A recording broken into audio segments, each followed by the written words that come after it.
ઠીક છે, તેથી અમે જોયું છે કે તમારી ઉર્જા વી વૈશ્વિક લઘુત્તમ કરતાં વધારે હોવી જોઈએ. અન્યથા સોલ્યુશન યોગ્ય રીતે અસ્તિત્વમાં નથી. મેં તમને સૂચક પુરાવો આપવાનો કેવી રીતે પ્રયાસ કર્યો. જો તમે પી સ્ક્વેરનું એક્સપેક્ટેશન વેલ્યુ શોધવાનો પ્રયાસ કરતા હોવ તો આ પોઝિટિવ હોવું જોઈએ, પરંતુ તે ઈ છે. જો ઈ વૈશ્વિક લઘુત્તમ વી કરતાં ઓછું હોય તો શું થાય છે? તમે ટાઈમના ઇન્ડિપેન્ડન્ટ શ્રોડિંગર ઇક્વેશન નો ઉપયોગ કરીને એક્સ એક્સપેક્ટેશન વેલ્યુના ઈ માઇનસ વીના પ્રમાણસર હોવાનું બતાવી શકો છો. અને તમે બતાવી શકો છો કે જો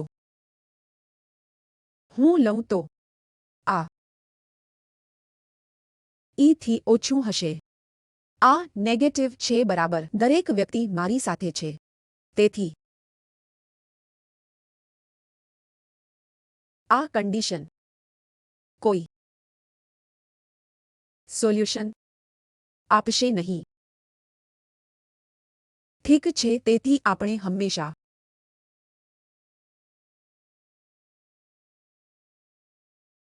વી કરતાં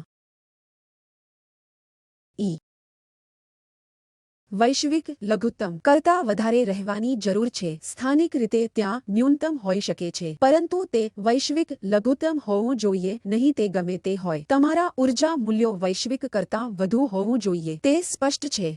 મેં જે કહ્યું તે બીજી વસ્તુ વિશે શું છે જે એક D bound states non degenerate છે.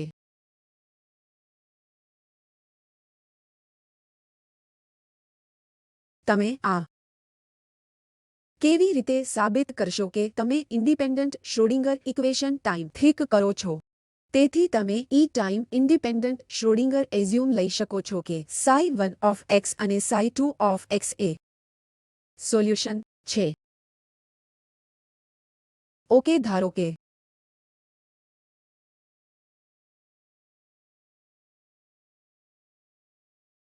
વિરોધાભાસ દ્વારા સાબિત થાય છે, તેથી તે સોલ્યુશન છે. તો પછી d square psi1 by dx square minus 2m over h square V minus E psi1 શૂન્ય.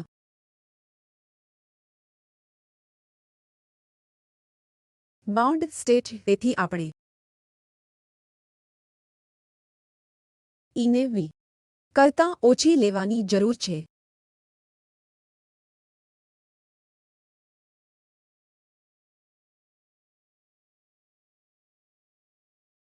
ચાલો આ કોન્સ્ટન્ટ બેરિયર પોટેન્શિયલ જોઈએ. તે અવરોધની પોટેન્શિયલ ઉર્જા કરતાં ઓછી ઉર્જા માનવામાં આવે છે. તેવી જ રીતે તમે psi2 માટે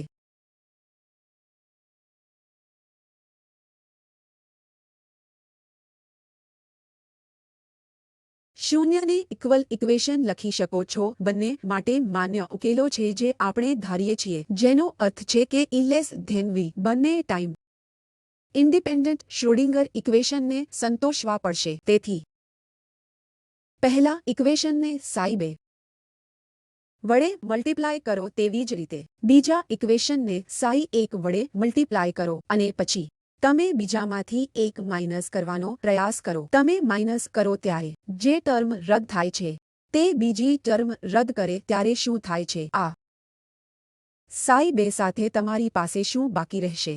D square psi1 by dx square psi1 d square psi2 by dx. આને વધુ સરળ બનાવી શકાય છે. D by dx of psi2 d psi1 by dx minus psi1 d psi2 by dx equal to 0. આ શું છે અમને કહો. સ્ક્વેર બ્રેકેટ હું કોન્સ્ટન્ટ તરીકે મૂકી શકું છું, બરાબર. તમે તેને constant psi2 d psi1 by dx minus psi1 d psi2 by dx એ કોન્સ્ટન્ટ તરીકે મૂકી શકો છો. ઠીક છે, તે એક્સનું ફંક્શન છે અને એક્સ પ્લસ અથવા માઇનસ ઇન્ફિનિટી તરફ વલણ માટે તે તમામ એક્સ માટે માન્ય હોવું જોઈએ. અમે બાઉન્ડ સ્ટેટ સોલ્યુશન જોઈ રહ્યા છીએ જ્યાં તમે અપેક્ષા કરો છો તે એક્સપોનેન્શિયલી ડેમ્પિંગ. તેથી તમે શું ઈચ્છો છો? એક્સ પ્લસ અથવા માઇનસ ઇન્ફિનિટી તરફ વલણ રાખીને શું થાય છે? વેવ ફંક્શન પોતે જ શૂન્ય થશે, જેનો અર્થ થાય છે આ કોન્સ્ટન્ટ તે કોન્સ્ટન્ટ છે તે એક્સ બે પ્લસ અથવા માઇનસ ઇન્ફિનિટી તરફ વળે ત્યારે પણ માન્ય હોવો જોઈએ. તેથી બાઉન્ડ સ્ટેટ્સ માટે આપણે નિશ્ચિતપણે તેને શૂન્ય રાખી શકીએ છીએ. આપણે આ સ્કેટરિંગ સ્ટેટ માટે કરી શકીએ છીએ કારણ કે તે બોક્સ નોર્મલાઇઝેશન સાથે ઓસિલેટરી સોલ્યુશન હશે. જેમ મેં કહ્યું હતું કે જો તમારી પાસે ઓસિલેટરી સ્ટેટ માટે E થી IX સુધીનો સોલ્યુશન હોય તો આ ઓસિલેટરી સોલ્યુશન છે. અમે રૂટ L મૂકીને બોક્સ નોર્મલાઇઝેશન કરીએ છીએ અને પછી અમે તમામ એક્સપેક્ટેશન વેલ્યુ કરીએ છીએ. પછી અમે L ઇન્ફિનિટી ઓસિલેટરી સોલ્યુશન તરફ વલણ રાખીએ છીએ. બધું સારું છે. તેથી આ બધી પરિસ્થિતિ નથી જે આપણે બાઉન્ડ સ્ટેટ્સ માટે વિચારી રહ્યા છીએ. તેથી તે જ્યાં વેવ ફંક્શન અદૃશ્ય થઈ જાય છે. તેથી આ સ્કેટરિંગ સ્ટેટ છે. આ તે નથી જે આપણે ચોક્કસ પુરાવામાં જોઈ રહ્યા છીએ. આપણે બાઉન્ડ સ્ટેટ્સ જોવા માંગીએ છીએ જે પ્લસ અથવા માઇનસ ઇન્ફિનિટી પર અદૃશ્ય થઈ જાય છે અને અમે ધારીએ છીએ કે તે ડિજનરેટ છે અને અમને આવી કન્ડિશન મળી રહી છે. તેથી આ કન્ડિશનને વધુ સરળ બનાવી શકાય છે કારણ કે આ શૂન્ય છે. આ પહેલું પદ બીજા પદની બરાબર છે. તેથી યોગ્ય ઉત્તમ. તો તે શું છે? અમને હા કહો તો જેનો અર્થ છે કે તમે એક્સ માંથી સાઈ 1 મેળવો છો જે એક્સ ના સાઈ 2 ના પ્રમાણસર હશે. આ કે ઇક્વલ ટુ શૂન્ય છે આપમેળે બતાવશે કે બે વેવ ફંક્શન ઇન્ડિપેન્ડન્ટ નથી, તેઓ એકબીજાના પ્રમાણસર છે, જેનો અર્થ છે અમારું પ્રારંભિક પોઈન્ટ કે તે ડિજનરેટ છે તે માન્ય નથી. ડિજનરેટ એટલે કે તે બે લિનિયરલી ઇન્ડિપેન્ડન્ટ હોવા જોઈએ, પરંતુ અમે શોધીએ છીએ કે વ્યવસ્થિત રીતે બદલીને કે તેઓ ડિજનરેટ છે અને તેને શ્રોડિંગર ઇક્વેશન મૂકે છે અને લાદવું કે વેવ ફંક્શન પ્લસ અથવા માઇનસ ઇન્ફિનિટી પર અદૃશ્ય થઈ જાય છે કે ને બાઉન્ડ સ્ટેટ માટે શૂન્ય થવા દબાણ કરે છે અને આ કન્ડિશન આપોઆપ બતાવશે કે સાઈ 1 એક્સનું પ્રમાણ એક્સના સાઈ 2 છે, જેનો અર્થ થાય છે નોન ડિજનરેટ બાઉન્ડ સ્ટેટ.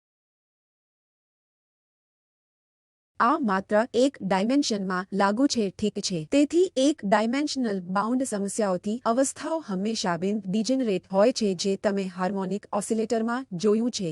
એક ડાયમેન્શન હાર્મોનિક ઓસિલેટર. તમે જોયું કે બોક્સમાંના એક ડાયમેન્શનલ પાર્ટિકલમાંના તમામ સોલ્યુશન બધા બિન ડિજનરેટ છે. આ પુરાવાઓને કારણે ઠીક છે. તેથી આગળની વાત છે એકવાર મેં આ અઝમ્પશન લેવાનો પ્રયાસ કર્યો કે પાર્ટિકલની ઉર્જા વૈશ્વિક લઘુત્તમ કરતાં વધુ હોવી જોઈએ અને 1D બાઉન્ડ સ્ટેટ હંમેશા બિન અધોગતિશીલ હોય છે. આપણે સિમેટ્રિક પોટેન્શિયલ જોઈ શકીએ છીએ અને સાબિત કર્યું છે કે સોલ્યુશન કાં તો ઇવન સોલ્યુશન છે અથવા તે પછીની વસ્તુ છે. તેથી એક ડી બાઉન્ડ સ્ટેટ બિન ડિજનરેટ છે જો v of x equal to v of minus x wave function solutions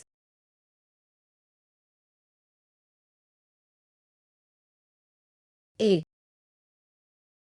અથવા તો ઓડ ફંક્શન્સ હોવા જોઈએ. ઓડ ફંક્શન શું છે? psi of x is equal to minus psi of minus x અથવા even function psi of x equal to plus psi of minus x. આ તે છે જે અમે ફરીથી સાબિત કરવા માંગીએ છીએ કે તમે આ કેવી રીતે સાબિત કરશો. ફરીથી શ્રોડિંગર ઇક્વેશન લો. શ્રોડિંગર ઇક્વેશન હેમિલ્ટોનિયન લો જે p અને xp ઓપરેટર અને x ઓપરેટરનું ફંક્શન છે જે ખૂબ જ ચોક્કસ છે. આપણે શોધીએ છીએ કે તે h of p with minus x કારણ કે v of x A v of minus x અમે પોટેન્શિયલ આ વર્ગને જોઈ રહ્યા છીએ. એક ઉદાહરણ હાર્મોનિક ઓસિલેટર છે, અન્ય ઉદાહરણ સિમેટ્રિક બોક્સ છે, જે મેં છેલ્લા લેક્ચરમાં દર્શાવ્યું હતું, અને ત્રીજું ઉદાહરણ તમારા ડબલ ડેલ્ટા પોટેન્શિયલ છે, જેને આપણે આજે ઉકેલવામાં સક્ષમ છીએ. લેક્ચરનો બાકીનો અડધો ભાગ. તેથી આ 3 ઉદાહરણો છે. જ્યારે તમે સાબિતી પર જવાનો પ્રયાસ કરો છો ત્યારે હંમેશા પ્રયાસ કરો. કેટલાક ઉદાહરણો યાદ કરો અને તે ધ્યાનમાં રાખો કે ઠીક છે, તો તમે આમાંથી કેટલાક નિવેદનો ક્યારેય ભૂલી શકશો નહીં. તમે એક ઉદાહરણ સાથે સહસંબંધ કરી શકશો અને તમને તે બરાબર યાદ રહેશે. તેથી હું તમને તે 3 સરળ ઉદાહરણો આપવાનો પ્રયાસ કરી રહ્યો છું, જેથી તમને આ વસ્તુઓ સ્પષ્ટ રીતે યાદ રહે. તેથી જ્યારે આપણે હેમિલ્ટોનિયન લખીએ છીએ ત્યારે આપણે સામાન્ય રીતે શું કરીએ છીએ? એક્સ રાઇટ હેમિલ્ટોનિયનના સાઈ પર ઓપરેટિંગ કરવું એ સામાન્ય રીતે ડિફરન્શિયલનો ઓપરેટર ટાઈમનો ઇન્ડિપેન્ડન્ટ શ્રોડિંગર ઇક્વેશન હશે. કેટલીક ઉર્જા eigenvalue E times psi of x. તેથી હું h of p minus x h psi of minus x તરીકે લખી શકું છું. હું ફક્ત x થી માઇનસ x તરીકે બદલી શકું છું, તેના સિવાય કંઈ નહીં. ઠીક છે. તેથી મંજૂરી છે, કારણ કે જો તમે સ્પષ્ટ ઓપરેટર લખો છો, તે પોઝિશન પ્રતિનિધિત્વમાં હશે.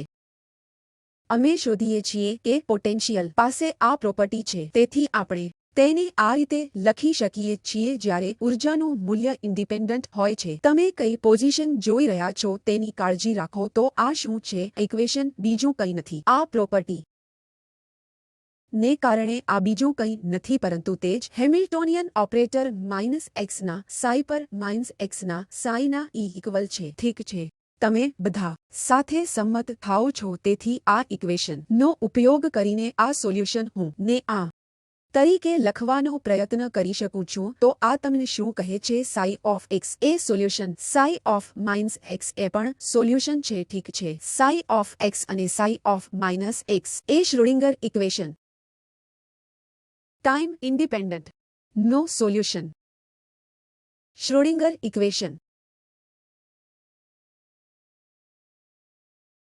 પરંતુ તે બધા જ છે જે આપણે બાઉન્ડ સ્ટેટ પ્રોબ્લેમ્સ જોઈ રહ્યા છીએ, જેનો અર્થ છે સાઈ ઓફ x અને psi of minus of x linearly independent ન હોઈ શકે. તેથી તેમના સોલ્યુશન ની સાઈ પરંતુ એક ડી બાઉન્ડ સ્ટેટ અમને કહે છે કે 1D બિન્ડિજનરેટ બાઉન્ડ સ્ટેટ્સ જણાવે છે સાઈ ઓફ x એ epsilon time psi of minus x. તેઓ ઇન્ડિપેન્ડન્ટ ન હોઈ શકે. x એ ડમી વેરિયેબલ છે. તમે x ને માઇનસ x કહી શકો છો જો તમે તે કરો છો. તો minus x is epsilon times psi of plus x. તેથી હું સાઈ ઓફ x ના બદલે 2 વાર સબસ્ટિટ્યુટ કરી શકું છું. તમે ઉપરોક્ત ઇક્વેશનને સબસ્ટિટ્યુટ કરી શકો છો. તે epsilon square psi of minus x. તેથી એપ્સિલોન સ્ક્વેર 1 હોવો જોઈએ. તેથી જે સૂચવે છે કે એપ્સિલોન પ્લસ અથવા માઇનસ 1 હોવું જોઈએ. તેથી એપ્સિલોન પ્લસ અથવા માઇનસ 1 પ્લસ 1 x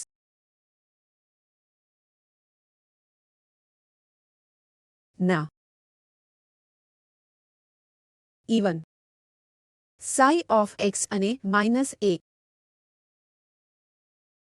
ઓડને અનુરૂપ હશે.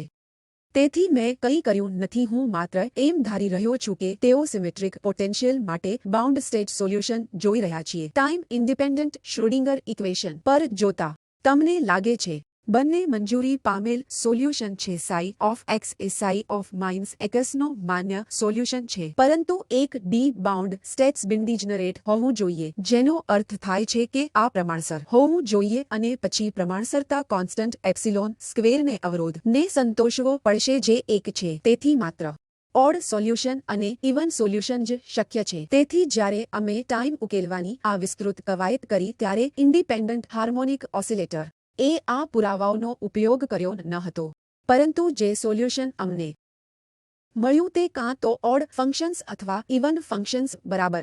અને જ્યારે તમે તેને સિમેટ્રિક મૂકો ત્યારે બોક્સમાં પાર્ટિકલ પણ હતા. તમારું પહેલું ground state solution cos first right બની જશે. સિમેટ્રિક માટે તમને યાદ છે કે તમે -L/2 + L/2 infinity potential ground state લીધા. તે જ રીતે cos pi x by L ના પ્રમાણસર હતું. પહેલું ઉત્તેજિત સ્થિતિ એ 2 પાઈ એકસ એલ દ્વારા કરવા માટે પ્રમાણસર છે. આ તે છે જે તમે સિમેટ્રિક બોક્સ માં પાર્ટિકલ માં જોશો અને એ પણ કહ્યું કે ગ્રાઉન્ડ સ્ટેટ હંમેશા સિમેટ્રિક રહેશે. હવે અમે શું કરીશું?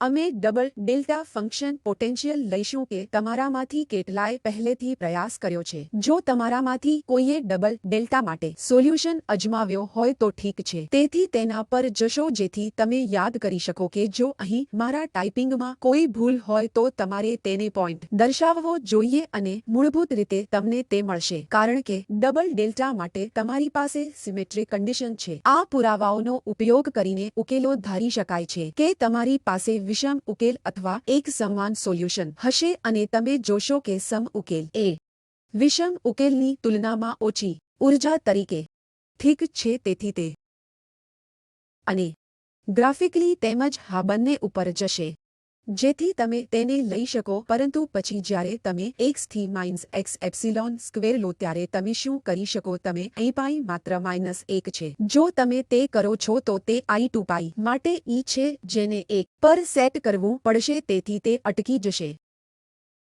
તમે જે પણ કરો છો કુદરત જાણે છે કે જ્યારે તમે શ્રોડિંગર ઇક્વેશન કરો છો ત્યારે તે હર્માઇટ પોલિનોમિયલ્સ પસંદ કરે છે જે ઓડ ફંક્શન અથવા ઇવન ફંક્શન. તે એક સુંદર હશે. માત્ર કઠોર મેથેમેટિક્સ આ પ્રકારના સરળ પુરાવાઓ દ્વારા તમે બતાવી શકો છો કે તમારી સિમેટ્રિક પોટેન્શિયલ માત્ર એક ડાયમેન્શનમાં ઓડ સોલ્યુશન અથવા ઇવન સોલ્યુશન મંજૂરી આપશે. ના તેથી તે શું કહેતો હતો તે મને ફરીથી તે શીટ મૂકવા દો. મને ખબર નથી કે તેની જોડણી ખોટી છે કે કેમ તે મને જોવા દો. આશા છે કે તે આવું જ હશે જે તે કહેતો હતો કે આ એપ્સિલોનને બદલે જે પ્લસ કે માઇનસ થવાનું છે તે જટિલ તબક્કાનું પરિબળ કેમ ન હોઈ શકે પણ હું તેને કહેવાનો પ્રયત્ન કરી રહ્યો હતો કે તમારે તમારા એપ્સિલોન સ્ક્વેર્ડની જરૂર છે. જો તમે એક જટિલ ફેઝ ફેક્ટર લો એ 2 પ્રતિથી IPHI અને તે એક માટે અથવા આર્બિટર ફાઈ નથી સિવાય કે ફાઈ એ પાઈ તરીકે લેવામાં આવે અને ફેઝ ફેક્ટર લેવામાં આવે. જો તમે ફાઈ ને પાઈ માની લો તો તે માત્ર પ્લસ અથવા -1 છે. ઠીક છે. તેથી વોર્મ અપ સાથે ડબલ ડેલ્ટા ફંક્શન પોટેન્શિયલ પર પહોંચી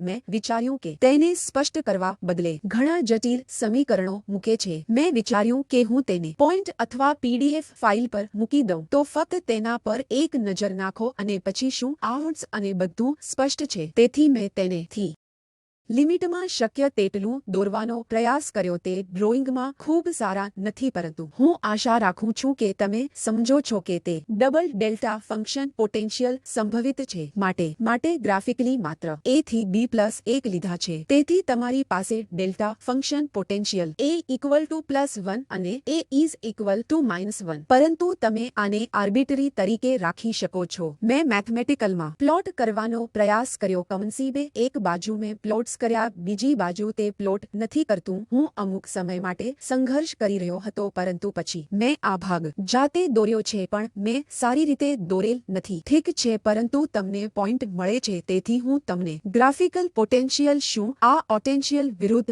x હોય જ્યાં તમે જોઈ શકો છો કે સિમેટ્રી છે. આકૃતિમાં તે બહુ સ્પષ્ટ નથી પરંતુ ઓછામાં ઓછું આ એક્સપ્રેશનથી તમે તે જોઈ શકો છો. જો તમે x થી -x લો તો તે આકર્ષક પોટેન્શિયલ છે. આ ટર્મમાં જાય છે અને આ ટર્મમાં જાય છે. તે સ્પષ્ટ છે. તેથી આ બાઉન્ડ સ્ટેટને મંજૂરી આપે છે. તમારે આ જોવાની પ્રથમ વસ્તુ એ છે કે વૈશ્વિક લઘુત્તમ શું છે. વૈશ્વિક લઘુત્તમ એ નેગેટિવ ઇન્ફિનિટી છે. તેથી તમારી ઉર્જા પ્લસ અથવા માઇનસ ઇન્ફિનિટી પર સ્થાનિક લઘુત્તમ કરતા ઓછી હોઈ શકે છે. તેથી તમારી પાસે ઈ નેગેટિવ હોઈ શકે છે અને તમને બાઉન્ડ સ્ટેટ્સ બરાબર મળે છે. તેથી બાઉન્ડ સ્ટેટ કન્ડિશન યાદ કરો અને તમે વૈશ્વિક ન્યૂનતમ વધારે હોવો જોઈએ એ પણ નોંધ કરો કે પોટેન્શિયલ એ સિમેટ્રિક પોટેન્શિયલ છે, તેથી મેં તમારા માટે પહેલાથી જ સાબિત કરી દીધું છે કે સિમેટ્રિક પોટેન્શિયલ માટે એક ડી બાઉન્ડ સ્ટેટ્સ છે. હવે આપણે બાઉન્ડ સ્ટેટ જોઈ રહ્યા છીએ. વેવ ફંક્શન બિન ડિજનરેટ હોવું જોઈએ અને તે કાં તો ઓડ ફંક્શન્સ અથવા ઇવન ફંક્શન્સ હોવા જોઈએ. આપણે આ પ્રોપર્ટીનો ઉપયોગ કરીશું જ્યારે આપણે સોલ્યુશન લખીએ છીએ. હવે આપણે આંખ બંધ કરીને સોલ્યુશન લખવાના નથી. હવે આપણે આ બેક બરાબર સામેલ કરવા જઈ રહ્યા છીએ, જેથી